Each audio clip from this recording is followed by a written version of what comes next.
আসসালামু আলাইকুম সম্মানিত ভাই ও বন্ধুরা, আপনারা কেমন আছেন? এখানে যে ব্যাটারিটা দেখছেন এটা হচ্ছে 12 ভোল্ট 100 অ্যাম্পিয়ারের একটা ব্যাটারি। এটা ওই বক্সটা দেখতেছেন, ওই বক্সের ভিতরে আমরা ফিটিং করব। বক্সটা তৈরি করছি এটার মাপে। এটা আমাদের এক ভাই আইপিএস এ লাগাবেন, খুলনা থেকে ফোন দিয়েছিলেন। খুলনা থেকে ফোন দেওয়ার পরে অ্যাডভান্স করছেন, কিছু অ্যাডভান্স করার পরে আমরা তৈরি করে এটা কন্ডিশনে পাঠিয়ে দিচ্ছি। উনি 1 কিলোওয়াট একটা আইপিএস এ লাগাবেন।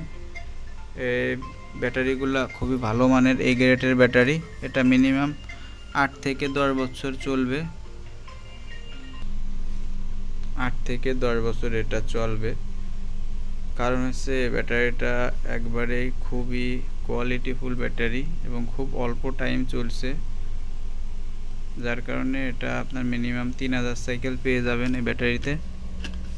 আর আমরা এই যে খুব সেফটি দিয়ে ফাইবার দিয়ে দিয়েছি উপরে, তারপরে বক্সের ভিতর দেওয়ার আগে চারপাশে ফাইবার দিয়ে দেব, যার কারণে ব্যাটারিটা কোনো সমস্যা হবে না ইনশাল্লাহ। এবং কেবলগুলো অনেক ভালো কেবল দিয়ে দিয়েছি, মোটা কেবল 6 mm এর ডাবল কেবল দিয়ে দিয়েছি। ওর ভিতরে আমরা সুন্দর করে এটা বক্সের ভিতরে অ্যাডজাস্ট করে ফেলাবো। তো যারা এই ব্যাটারিগুলো নিতে চান তারা আমাদের সাথে যোগাযোগ করতে পারেন। বাংলাদেশের যে কোনো প্রান্তে আমরা দিয়ে থাকি এই ব্যাটারিগুলো। তো সকলে ভালো থাকবেন। ভিডিওটা ভালো লাগলে একটা সাবস্ক্রাইব করে দেবেন।